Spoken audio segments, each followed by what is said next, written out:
नमस्कार. मितालीज किचनमध्ये आपल्या सगळ्यांचं खूप मनापासून स्वागत. गणपती बाप्पा मोरया. सगळ्यांच्या घरी आता लवकरच गणपती बाप्पाचं आगमन होणार आहे. गणपती बाप्पांना आवडतात उकडीचे मोदक, त्यामुळे आपण नैवेद्यासाठी उकडीचे मोदक करतो. त्यासाठी आधी थोडीशी तयारी करावी लागते.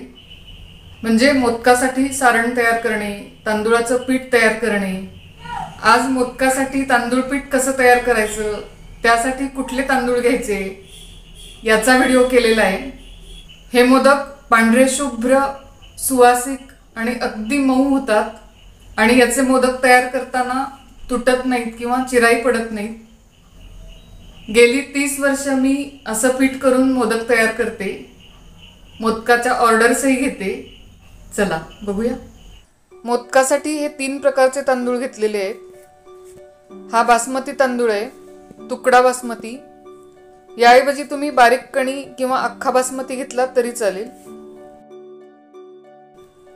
हा इंद्रायणी तुकडा घेतलेला आहे. तुम्ही अख्खा इंद्रायणी तांदूळही घेऊ शकता. हा आंबेमोहर तुकडा घेतलेला आहे. तुम्ही अख्खाही घेऊ शकता. आंबेमोहर तांदूळामुळे मोदकाला छान सुवास येतो.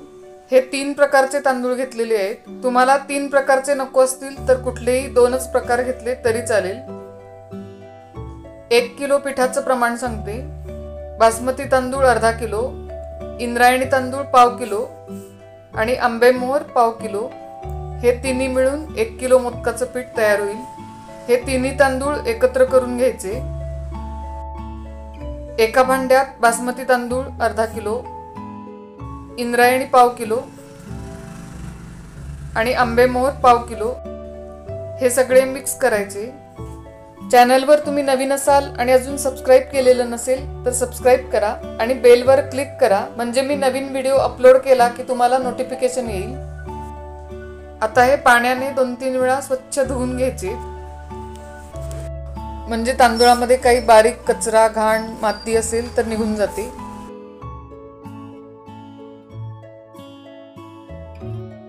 हे बघा, बारीक बारीक काळपट कचरा वरती आलेला आहे. तांदूळ 2-3 वेळा स्वच्छ धुवून त्यातलं पाणी काढून टाकलंय. हे बघा, तांदूळ नुसते धुवून घेतल्यामुळे सुद्धा रंगात किती फरक पडलाय. आता अगदी पांढरे शुभ्र दिसतायत. हे चाळणीवर निथळून घेऊया. तांदूळ चाळणीवर 5-10 मिनिटं असेच ठेवायचे. यामुळे तांदूळातलं उरलेलं पाणी निघून जातं आणि तांदूळ लवकर कोरडे व्हायला मदत होते. 5-10 मिनिटांनंतर तांदूळ कॉटनच्या स्वच्छ कापडावर असे पसरवून ठेवायचे. शक्यतो हेच 3 तांदूळ वापरा. पण तुम्ही राहत असलेल्या भागात हे तांदूळाचे प्रकार मिळत नसतील तर यातला जो तांदूळ असेल तो एकच घेतला तरी चालेल, किंवा त्याऐवजी ज्याचा भात चिकट होतोय असे कुठलेही तांदूळ घेऊ शकता. त्याचेही मोदक छान होतात. तांदूळ कुठलाही घेतला तरी याच पद्धतीने पीठ करायचं. हे तांदूळ उन्हात अजिबात वाळवायचे नाही, घरात सावलीतच वाळवायचे. फॅन खाली ठेवले तरी चालेल. हे 6-7 तास असेच ठेवायचे. इथे एक टिप सांगतेय.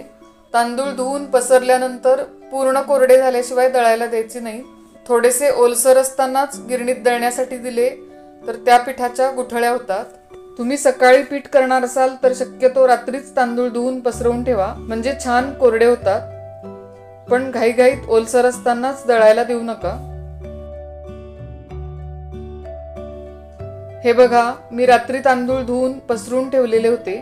सकाळी छान कोरडे झालेले आहेत. हे बघा, हाताला अजिबात चिकटत नाहीये. यातलं पाणी पूर्ण निघून गेलेलं आहे. कापड सुद्धा कोरडं झालेलं आहे. गणपतीच्या 4-5 दिवस आधीच तुम्ही असं पीठ करून ठेवा, म्हणजे गडबड होणार नाही. इथे अजून एक टिप सांगतेय. समजा तुम्ही तांदूळ भिजवायला विसरला आणि तांदूळ धुवून सुकवून दळायला तेवढा वेळ नसेल तर काय करायचं, तांदूळ न धुता हे तिन्ही तांदूळ एकत्र करून असेच दळून आणायचे तरी चालतं. मोदक छानच होतात. आता मी हे गिरणीतून दळून आणणार आहे. पीठ दळून आणलेलं आहे. हे बघा, बारीक पीठ झालेलं आहे. अगदी पांढरे शुभ्र झालंय. याचे आता छान मोदक करूया. पुन्हा भेटूया पुढच्या वेगळ्या मोदक रेसिपीसह. तोपर्यंत नमस्कार.